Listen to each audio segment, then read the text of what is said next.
Què és el Pla Objectiva? És un projecte per a la democratització de les inversions de la Diputació que pretén donar autonomia i protagonisme als pobles, retornant-li la veu i eliminant els clientelismes. Com s'aplica el Pla Objectiva? Mitjançant el coeficient democràtic.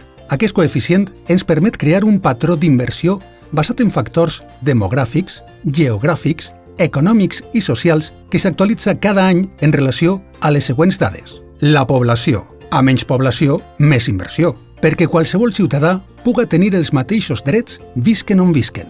La superfície, un factor clau. A major extensió, major inversió, ja que se sol necessitar més manteniment a causa del major cost dels serveis. També es tindrà en compte les pedanies i les entitats locals menors. La situació social és clau per determinar la inversió. És per això que contemplem les dates d'atur com a un dels factors. També destaquem aspectes de responsabilitat social en relació als contractes d'obres pel que fa al respecte a drets laborals i medi ambient, la innovació qualitativa empresarial i empreses del territori.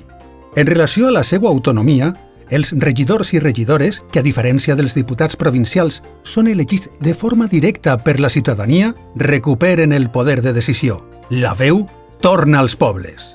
La Diputació seria el coordinador del projecte, sobretot des d'un punt de vista tècnic, i mantindria els fons d'emergència d'actuacions puntuals justificades. Alacant és important i volem liderar el debat per millorar la inversió dels nostres pobles, igualar els drets de la ciutadania i plantejar un marc clar i estable de creixement de l'economia.